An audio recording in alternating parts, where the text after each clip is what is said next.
हाथ ऊपर।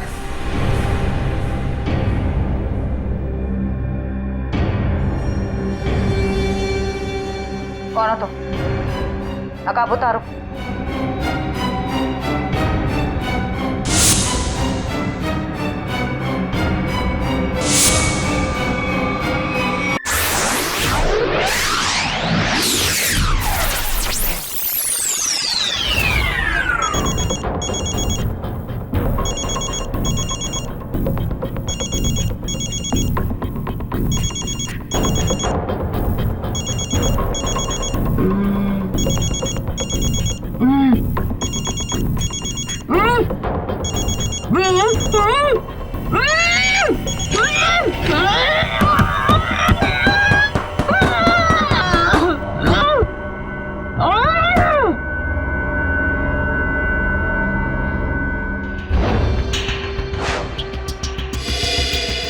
तारिका फोन क्यों नहीं उठा रही?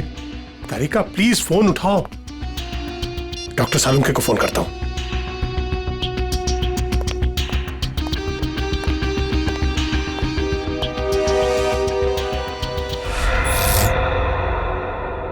लाइट को क्या हुआ?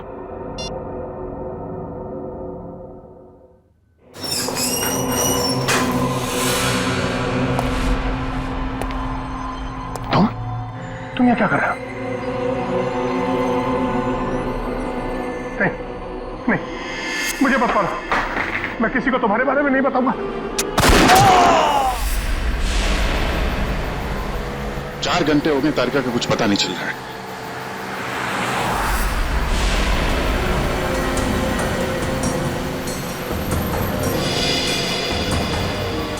सर, तारिका का मोबाइल आसपास ही दिखाई दे रहा है।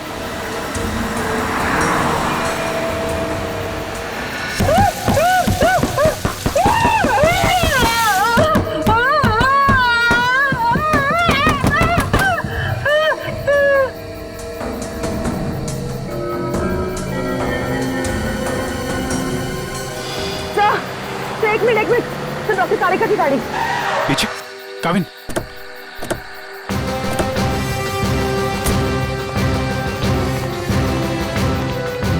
तारिका, तारिका,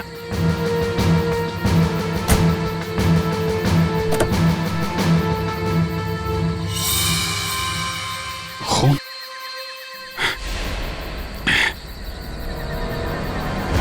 कुछ हुआ है? तारिका को खून है यहाँ पे। डॉक्टर जगन, डॉक्टर जगन, अरे कुछ देर पहले फोन किया था, अब अंधेरा है, गया कहाँ ये?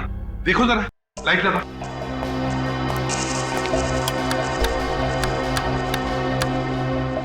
सर, हाँ, स्विचेस सारे ऑन है।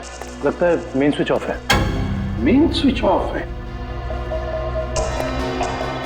कमाल है।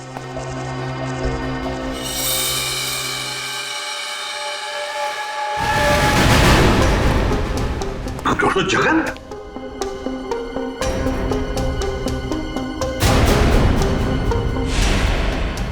सर, ये तो मर चुके हैं।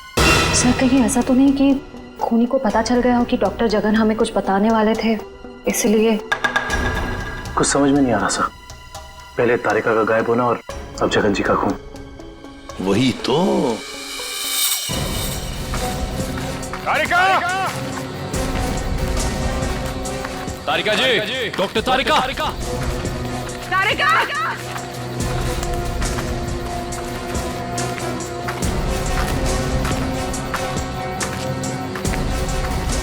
तारिका!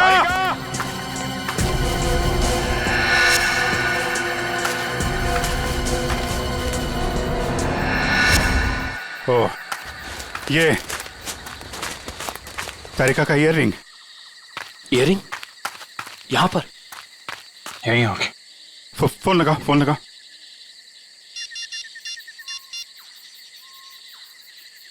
सर, घंटी जा रही है सर।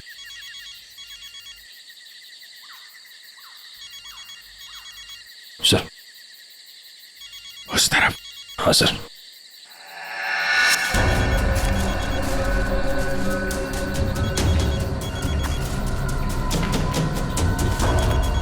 सर, घंटी की आवाज काफी धीमी आ रही है।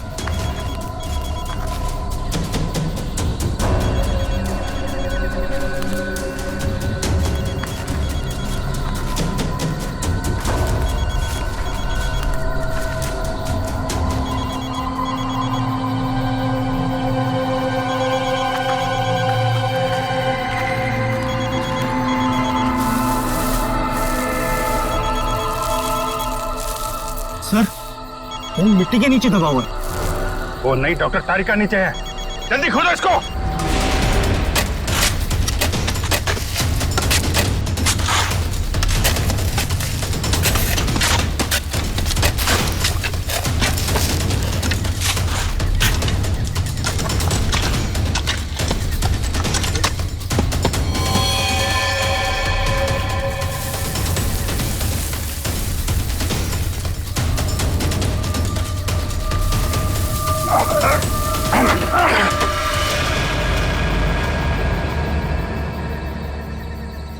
तारिका, तारिका, इसको खोलो।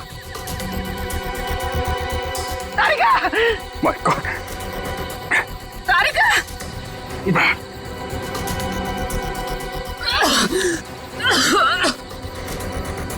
तारिका तुम ठीक हो? हाँ? कैसे हुआ ये है? किसने किया? कौन थे वो लोग? रिपोर्ट्स थे, लैब जा रही थी। एक आदमी आया, जबरदस्ती मुझे क्लोरोफॉर्म सुंघाया। मैंने अपने आप को छुड़ाने की कोशिश की और मुझे किसी ने मुझे जोर से सर पे मारा।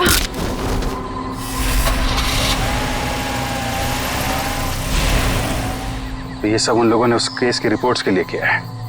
इस केस ने हमें 3 दिन से उलझा रखा है। समंदर के अंदर बहता हुआ वो लकड़ी का टुकड़ा और उसके साथ वो आदमी की खोपड़ी। लगता है कोई बड़ी मछली फंसी है जाल में। खींच खींच, अरे ये तो कोई लकड़ी का टुकड़ा फंसा हुआ है जाल में। खींच, अरे जल्दी निकाल, नहीं तो जाल फट जाएगा। खींच।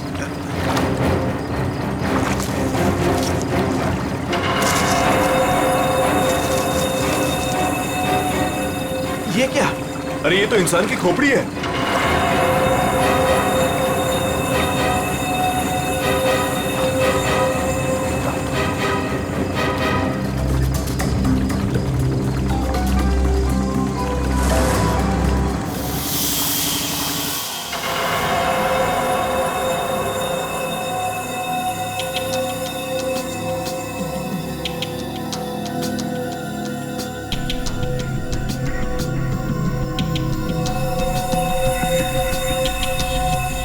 बस समुद्र में बहती हुई लकड़ी साधारण लकड़ियों से काफी अलग है, क्योंकि ये लकड़ी समुद्र के पानी में हजारों मील बहती हुई आई है, समुद्र के सारे जीवन को अपने आप में समेटे हुए। तो फिर साळुंखे, इस लकड़ी से हमें पता चल सकता है ना कि ये किस किस तरह के पानी में से बहकर आई और पानी की क्या खूबियां हैं। हाँ बॉस, इसीलिए मैंने प्रसिद्ध समुद्र विशेषज्ञ मरीन एक्सपर्ट डॉक्टर जगन को यहाँ पर बुलाया। वो इस खोपड़ी और इस लकड़ी की जांच करके हमें बताएंगे कि इस खोपड़ी और लकड़ी पर समुद्र के पानी का क्या क्या और कितना कितना असर हुआ है।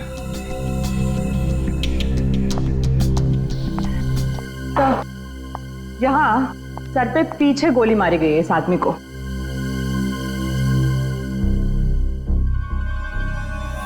ये देखो बॉस, इस सुराग को देख करके लगता है काफी नजदीक से गोली मारी गई है। साळुंखे, क्या तू बता सकता है ये खोपड़ी कितने समय तक समुद्र में थी? बस ये जो काई हमें इस लकड़ी पर से मिली है, हाँ, ऐसी ही काई इस खोपड़ी की आंखों के चारों तरफ और आसपास भी है। ये काई हमें ये बताती है कि ये लकड़ी और ये खोपड़ी काफी बरसों से समुद्र में अपना डेरा जमाए हुए थी। फिर तो साळुंखे साहब ये भी पता चल जाएगा कि ये खोपड़ी समंदर के किस भाग में थी, और साथ ही साथ पक्के तौर पे ये भी पता चल जाएगा कि कितने समय तक थी। हाँ, पता चल सकता है।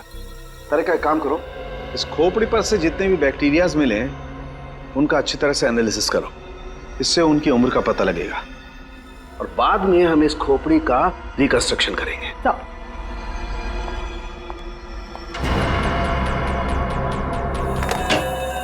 सॉरी डॉक्टर साळुंखे, थोड़ा लेट हो गया। अरे यार, एनीवे कोई बात नहीं। बस ये है वो समुद्र से बहती हुई लकड़ी जिसके बारे में मैंने आपको बताया था। Please check it.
अरे वाह सर, लकड़ी में से तेल निकलने लगा।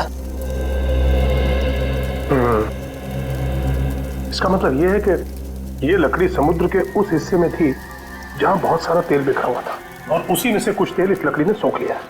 सर पानी में इतना तेल के लकड़ी ने सोख लिया कैसे? कई बार ऐसा होता है ना कि कोई तेल से भरा हुआ जहाज अगर समुद्र में डूब जाए तो उस जगह समुद्र में तेल ही तेल हो जाएगा। शायद वैसा ही हुआ होगा। अब मैं ये लकड़ी जलाता हूँ। वो क्यों? दरअसल इस लकड़ी को जलाने से जो अलग अलग तरह की लपटें उठेंगी, उससे हमें समुद्र के अलग अलग हिस्सों में मिलने वाले रसायनों के बारे में पता चलेगा। हम उन रसायनों की फोटोग्राफ लैब को भेज देंगे। लैब हमें बताएगी कि ये लकड़ी कहां कहां से तैरती हुई यहां पहुंची, और अगर उन्हीं में से कोई रसायन खोपड़ी पर लगा हुआ मिला तो हमें यह भी पता चल जाएगा कि ये क्राइम कहां हुआ है।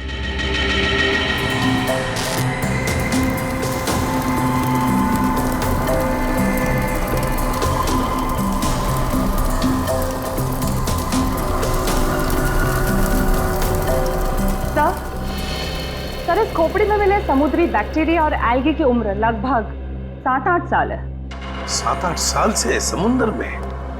तो इसका एक ही मतलब है कि ये खोपड़ी जिस आदमी की है उसकी मौत समुद्र में 2005 में हुई है। 2005। उन रिपोर्ट से हमें पता चल सकता था वो खोपड़ी कहाँ थी, कहाँ से बह के आई थी। कोई तो है लेकिन जो ये नहीं चाहता कि सीआईडी इस केस की तह तक पहुंचे। किसी के चाहने या ना चाहने से सीआईडी नहीं रुकती।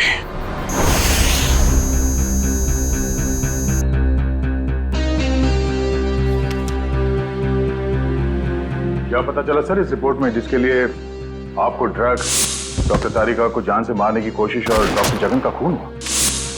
दया रिपोर्ट के मुताबिक वो खोपड़ी 35 से 40 साल के आदमी की है, और वो जो लकड़ी की लपटों के अलग अलग फोटोग्राफ्स हमने लैब में भेजे थे, उन लपटों का केमिकल कंपोजिशन अरब महासागर के पानी से मिलता है, लेकिन उन लपटों का केमिकल कंपोजिशन सबसे ज्यादा शाओलिन समुद्र तल के पानी से मिलता है। इसका मतलब है शाओलिन समुद्र तल से ऊपर उठकर ये खोपड़ी बहती हुई लकड़ी से उलझकर अरब सागर में पहुंची। बिल्कुल। सालुंखे ने कहा कि उस खोपड़ी के अंदर वाले हिस्से में उसे कुछ बैक्टीरिया मिली, किण्वन क्रिया करने वाली बैक्टीरिया, फर्मेंटेशन करने वाली बैक्टीरिया। और फिर मरीन एक्सपर्ट डॉक्टर जगन के रिपोर्ट में यह भी बताया है उसकी खोपड़ी के ऊपर से कुछ फेरस ऑक्साइड के अंश मिले। फेरस ऑक्साइड, लोहे की जंग। लेकिन सर, समुंदर के नीचे एक खोपड़ी पे लोहे की जंग कैसे आ सकती है सर? वही तो। ये खोपड़ी 8-9 सालों से पानी के अंदर थी और बहती हुई एक लकड़ी से जाकर फंस गई, जिसपे से हमें तेल के भी कुछ अंश मिले। हो सकता है ये खोपड़ी किसी डूबे हुए जहाज के मलबे के नीचे दब गई हो।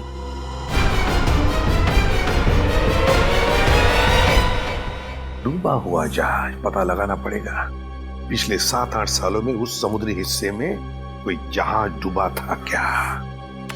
सर, ये है 1955 में सॉली बैकवाटर्स ऑफ अरेबियन सी में डूबी हुई शिप, जिसका नाम था मून बोट 15Y।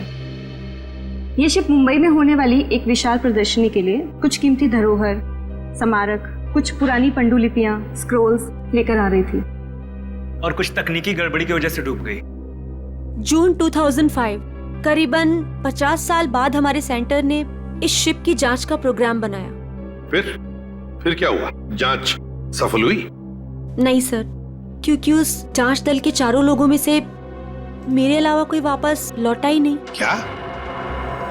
नहीं लौटा मतलब ये कि तीनों गोताखोर आर्कियोलॉजिस्ट, मेहुल, अंतरा और रणवीर सर, उनमें से कोई भी पानी से बाहर ही नहीं आया।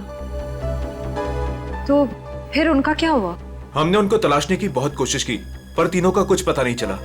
सिर्फ मैं ही वापस आ पाई, शायद इसलिए क्योंकि मैं उनके साथ पानी में गई ही नहीं थी। तो उस वक्त आप कहाँ थे? मैं पानी के ऊपर बोट पे ही थी। एक मिनट, वैसे ही आप कौन है? सब मैं डॉक्टर शिखा, मैं उस टीम की सबसे जूनियर मेंबर थी। काफी देर तक जब उनमें से कोई बाहर नहीं आया तो मैंने सेंटर इन्फॉर्म किया। यहाँ से एक रिसर्च टीम वहां पहुंची और शिप का जो भी सामान था उन्होंने निकाल लिया। काफी दिनों तक उन सबकी खोज भी की पर उन सबका कुछ पता ही नहीं चला। ठीक है डॉक्टर नैना, इस जहाज पर का जो भी सामान आपके पास है, जो भी सामान, वो सब हम हमारे ब्यूरो ले जाना चाहते हैं जांच करने के लिए। जी सर, 1 सेकेंड। हेलो जोजो, ऑफिस में आओ जल्दी। जोजो कौन? सर इन्वेंट्री का इंचार्ज है। जो भी सामान हमारे पास आता है उसका रिकॉर्ड्स वो ही रखता है।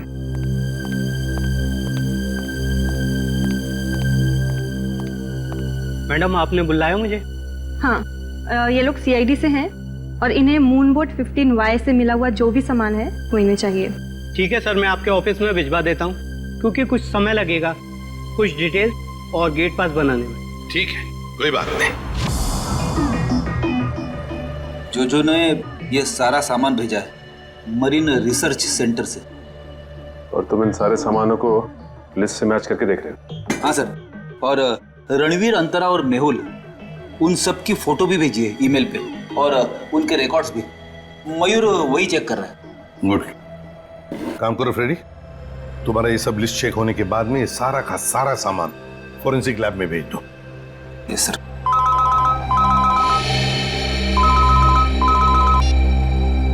हाँ डॉक्टर तारिका, ओके ग्रेट, थैंक्स सर। उस खोपड़ी का रिकंस्ट्रक्शन हो गया है। डॉक्टर तारिका ने मेल भेजा है फेस इंप्रेशन का। गुड। मयूर सर, देखो जरा वो चेहरा चेक करो। सर ये रही उस आदमी की शक्ल। मयूर, अब रणवीर, मेहुल और अंतरा, इन तीनों के चेहरे दिखाओ। सर ये रहे सर। सर खोपड़ी से जो चेहरा बनाया गया है वो मरीन से गायब हुए किसी भी आदमी से मैच नहीं करा। हाँ, सचिन मिल तो नहीं रहा है, फिर भी एक खोपड़ी पर जो चेहरा बना है ना, उसे मयूर हमारे रिकॉर्ड्स के साथ मैच करके देखो।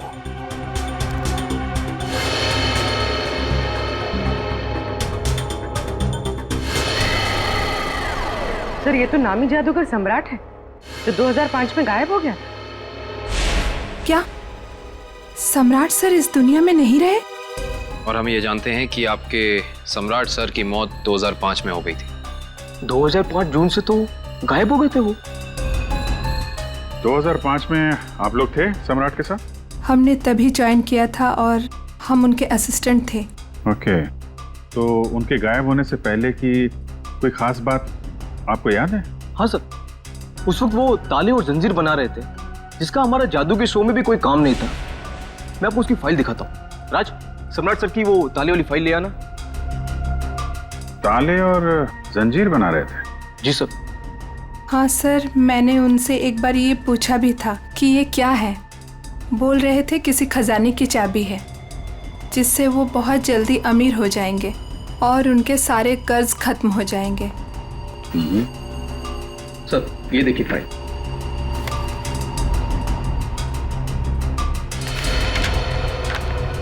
सर ये ताले जैसे दिखते नहीं हैं, लेकिन ये ताले ही हैं। सर 4 जून को वो अपने बनाए हुए ताले और जंजीर लेकर चले गए और हमसे कहा कि आज दौलत दरवाजे पर आ जाएगी। लेकिन सर उस दिन के बाद वो कभी वापस ही नहीं लौटे। तुम लोगों ने पता करने की कोशिश नहीं की? सर की थी। वो अपने पास कभी फोन भी नहीं रखते थे, कोई परिवार भी नहीं था उनका। हमने पुलिस में भी रिपोर्ट की थी मगर कुछ पता नहीं चला सर।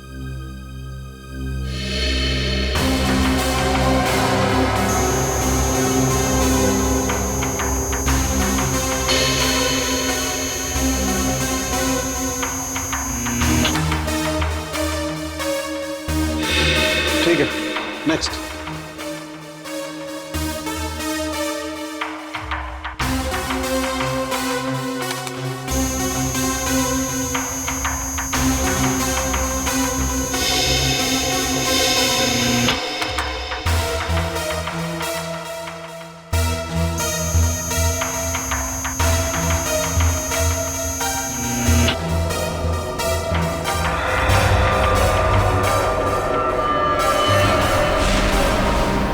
ये कैसे हो सकता है? फिर से स्कैन करते हैं।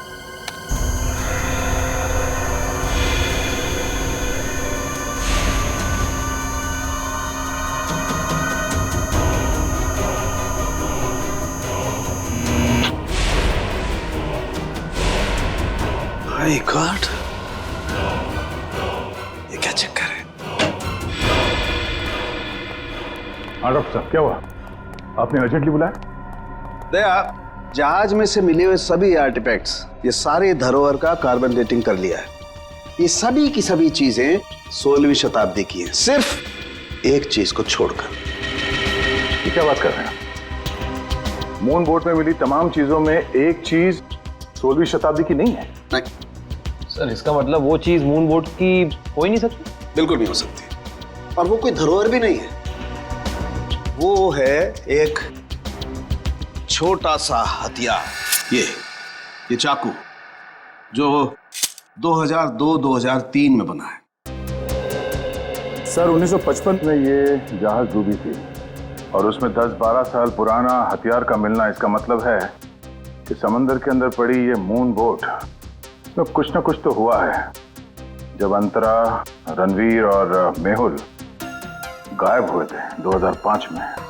और सर सम्राट का भी वहां होना कोई इत्तेफाक तो नहीं हो सकता। सर इसका मतलब सम्राट का कोई ना कोई संबंध तो जरूर है उस घटना से जिसमें रणवीर, मेहुल और अंतरा की जान गई उस पानी के अंदर। समंदर के गहराई में वहां जाना पड़ेगा जहां पे इस मून बोट का मलबा पड़ा है।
ये जो दोनों कंकाल आप लोगों को बाद में मिले हैं ना, इनमें से ये कंकाल मेहुल का है और ये अंतरा का है।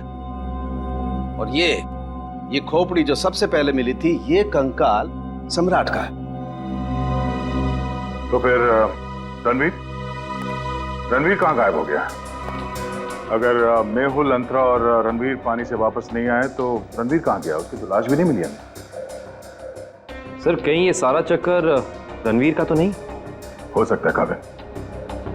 सर फिर सम्राट का क्या लेना देना इन तीनों से? यही तो पता लगाना है पूर्वी कि किसके कहने पे सम्राट वहां गया था, क्योंकि उसका बनाया हुआ लॉक मून बोट की कंपार्टमेंट में लगा हुआ था, जो 2005 में बना था, और उसके बाद से वो गायब था। सर फिर तो शिखा से दोबारा पूछताछ करनी पड़ेगी। वो अकेली वापस लौट कर आई थी, वो भी जिंदा। सबसे पहले हमें मून बोट प्रोजेक्ट की वीडियो चाहिए, वो भी मरीन सेंटर को जानकारी दिए बिना, वरना उस वीडियोस के साथ छेड़छाड़ हो सकती है। और ये टेप आज रात ही चाहिए।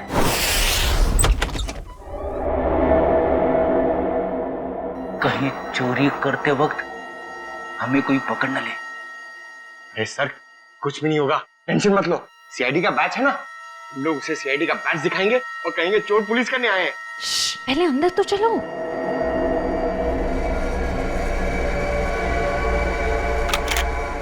सर अंदर आर्काइव्स रूम में से कोई आवाज आ रही है। आप लोग जाओ, मैं आता हूँ। सुन, मरेंगे तो साथ में मरेंगे। कुछ होना। सर वो देखिए, वहां पर कोई है।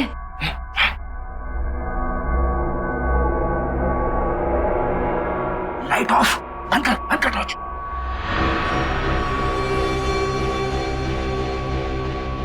हमसे पहले कोई चोर आ गया टेप चुराने के लिए। एसीपी साहब ने हमसे कहा नहीं कि उन्होंने किसी और को भी टेप चुराने के लिए बोला है।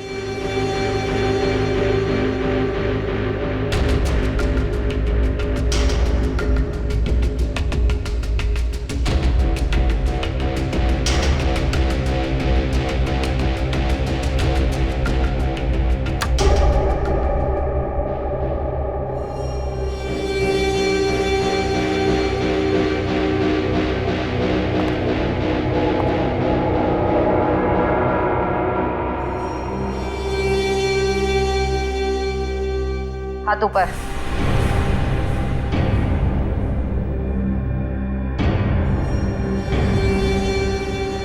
कौन हो तुम? नकाब उतारो।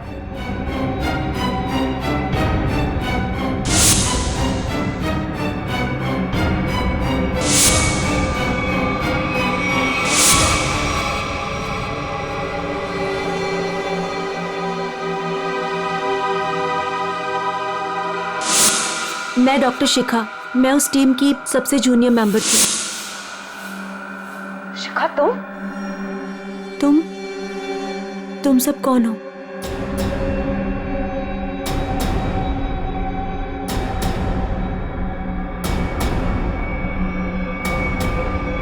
सीआईडी?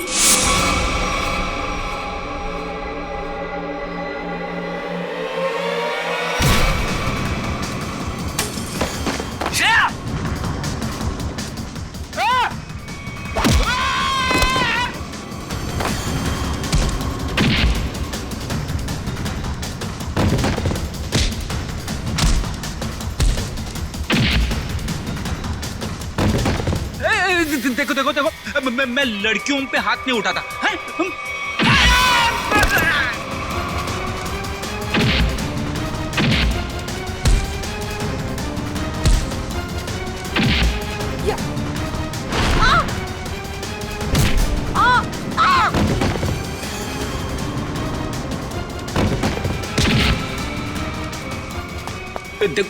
नारी शक्ति लय भारी, लेकिन मेरी माँ अब भागना मत। नहीं, हाँ, वो तो रुक जा। शिखा तुम इतनी रात के तुम यहाँ क्या कर रही हो?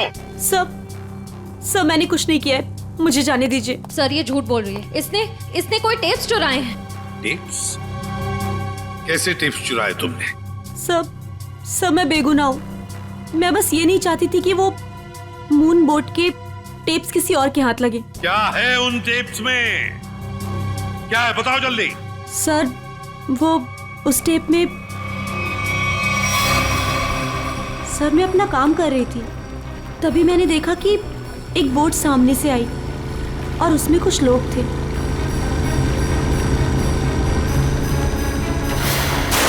सर कुछ समय के बाद उन लोगों में से एक आदमी पानी में चला गया और फिर थोड़ी ही देर के बाद वो ऊपर आ गया।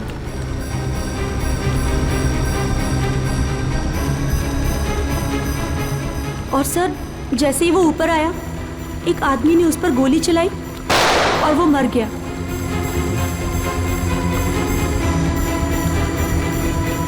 और फिर सर कुछ समय के बाद वो दोनों भी पानी के अंदर चले गए। मैं डर गई थी सर, मुझे लगा कि उस खूनी ने मुझे भी देख लिया है और वो मुझे भी मार देगा। मेरी बोट पे भी एक कैमरा था जिसमें सब कुछ रिकॉर्ड हो रहा था। उसी रिकॉर्डिंग के टेप्स लेने आई थी सर। सर इसका मतलब इसने सम्राट का खून होते देखा था, क्योंकि उसी के सर में गोली लगी थी। तुम ये टेप्स पहले भी तो चुरा सकती थी ना, फिर आज ही चोरी करने का क्यों सोचा तुमने? उस वक्त सभी को ये लगा कि ये एक हादसा है, ऐसे में वो टेप कौन देखता। मुझे क्या पता था कि इतने सालों बाद सीआईडी उस दबे हुए केस की फिर से छानबीन करेगी। बहुत बड़ी गलती की तुमने शिखा, जुर्म को छुपाने की। जुर्म छुपाना भी एक अपराध होता है, समझी? अब तो तुम्हें जेल में बैठना पड़ेगा जब तक कानून तुम्हारा फैसला नहीं करता।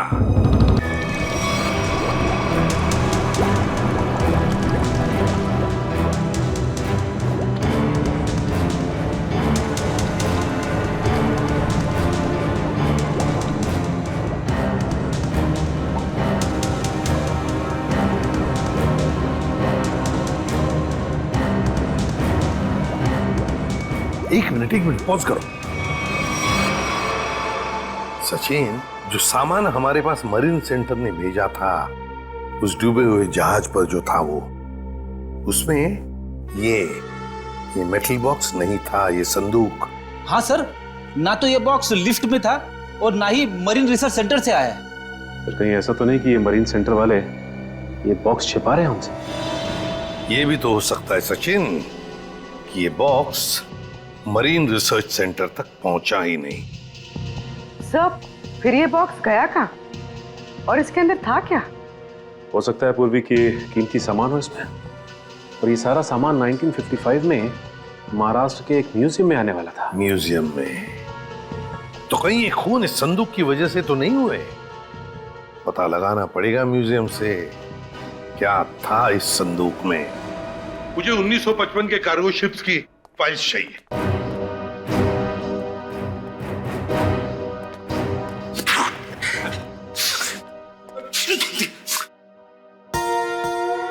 सर, कितनी धूल है? यहाँ पे साफ सफाई करने की सख्त मनाही है। चीख फैलाओ अभियान की पूरी तैयारी कर रखी है यहाँ पे।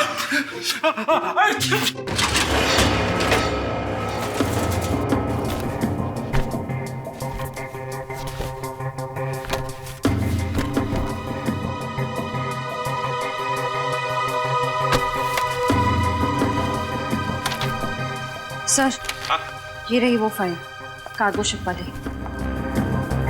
ये देखिए।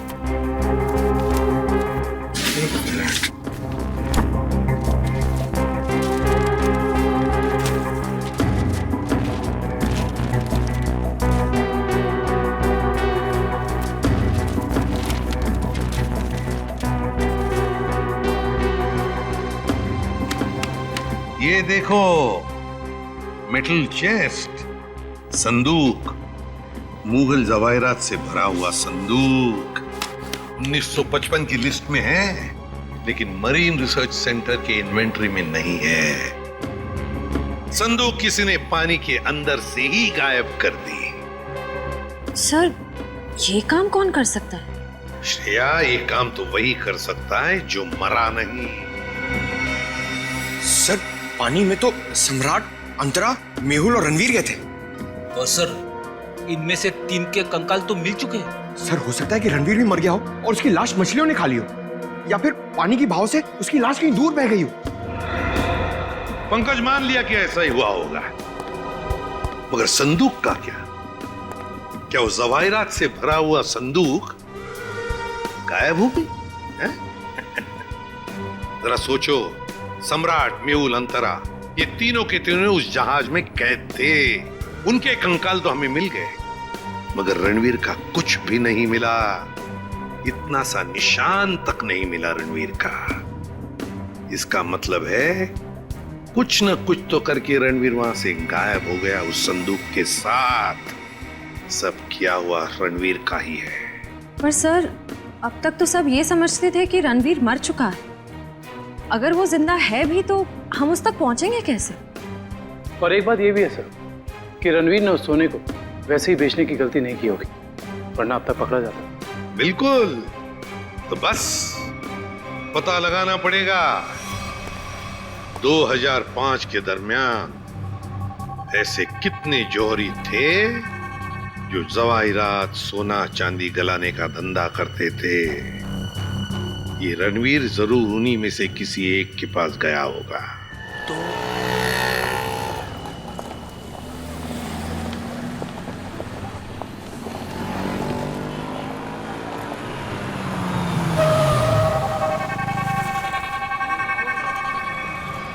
हाँ सर, हम लोग पूरी कोशिश कर रहे हैं सर, अभी तक तो कुछ मिला नहीं सर। आप कुछ पता चला सर? हम लोग यहाँ पता कर रहे हैं सर, अगर आप कुछ पता चला तो हम आपको बताते हैं सर। आइए आइए सेठानी जी, इससे पहले कि वो आ जाए, आइए, इसको तो मैं ऐसे बंद कर देता हूँ। गलती हो गई। आइए आइए, बोलिए क्या काम है? यही है। बहुत खतरनाक जगह है ये, उतरते ही पीछे लग गया एक। नहीं समझे, मैं समझाता हूँ। बहुत मुश्किल से आए आपकी दुकान, पीछे एक चोर बुर्बक टाइप आदमी लग गया था, नीचे खड़ा। आइए दिखाता हूँ उस तरफ, आइए इधर आइए। वो देखिए फोन पे बात कर रहा है, लगता है अपने साथियों को बुला रहा है यहाँ पर। बाप रे। आप रुकिए, मैं अभी पुलिस को फोन करता हूँ। हाँ, पुलिस? नहीं नहीं नहीं। अरे सेठ जी, सेठ जी, सेठ जी, अरे आप तो कच्चे खिलाड़ी निकले। अरे पुलिस को फोन नहीं करना, लोग बैठे। हमारा जो माल है ना, ये वाला अलग किस्म का है। अलग किस्म का? बताऊंगा नहीं, दिखाऊंगा। आइए सेठानी जी, कम।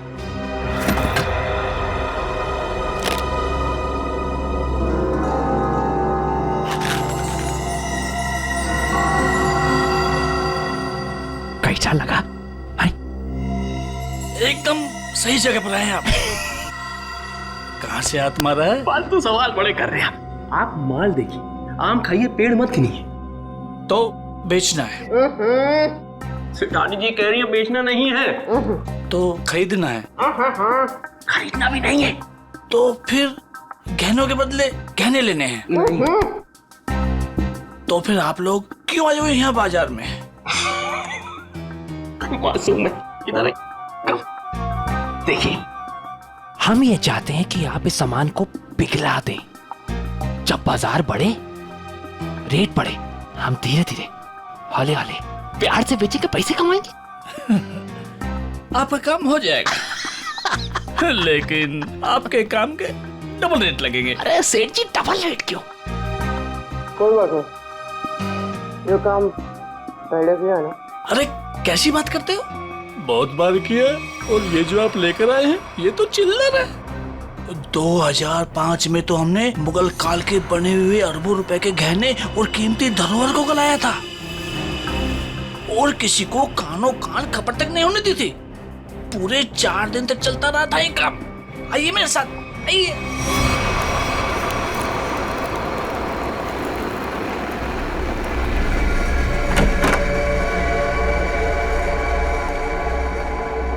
अरे चुन्नू, अरे सेठ लोगों का कुछ माल है, गलाना है इसको।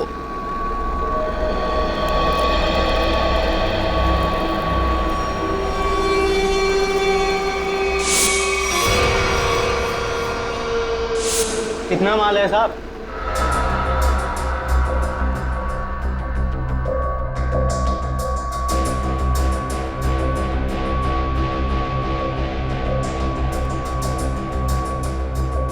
जोजो, तुम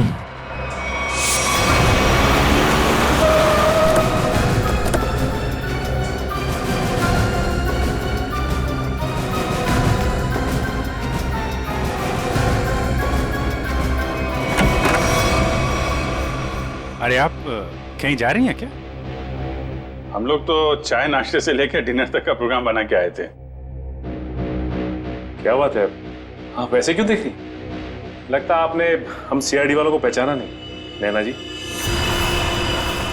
माफ करिए, आपके दोस्त जोजो हमारे साथ नहीं आए, लेकिन उन्होंने आपके यहाँ का पता दिया हमें। जोजो ने? पर क्यों? क्योंकि समंदर से निकली कीमती चीजें मरीन सेंटर से गायब करके बाजार में बेचता है वो, आपके साथ मिलके। मेरे साथ? क्या मजाक कर रहे हैं आप लोग? देखिए मैडम, आपका सारा कच्चा चिट्ठा हमारे पास है। बेहतर यही होगा कि आप खुद ही बता दीजिए। मैंने ही समंदर से मिले मुगल जवाहरात लिए थे। और कौन कौन मिला है तुम्हारे साथ इस काम में? कोई नहीं था सर। झूठ मत बोलो, 2005 में तुम मरीन सेंटर में थी ही नहीं, तो फिर मुगल जवाहरात तुम्हारे पास कैसे आए? मैंने कुछ लोगों को सेट किया था। उस टाइम मैं जूनियर विंग में थी। क्या बात है, आप समंदर में गई नहीं, सम्राट का खून आपने किया नहीं, तो फिर कौन है ये जो आपकी मदद कर रहा है? सर मेरे साथ थे कुछ लोग। साथियों के नाम तो होंगे ना?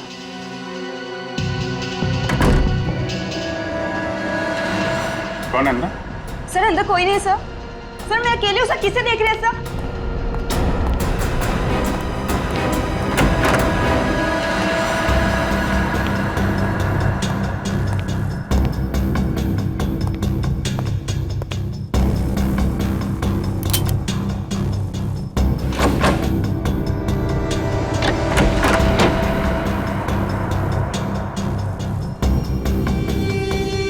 कौन है?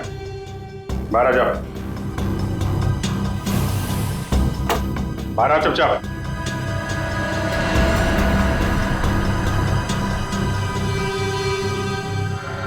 ओ, रणवीर। रणवीर? कौन रणवीर?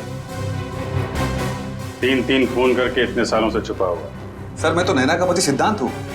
नाम बदल सकते हो लेकिन चेहरा नहीं। हाँ सर, मैं ही रणवीर हूँ। 2005 में मैं और मेरी टीम समंदर पे उस जगह गई थी।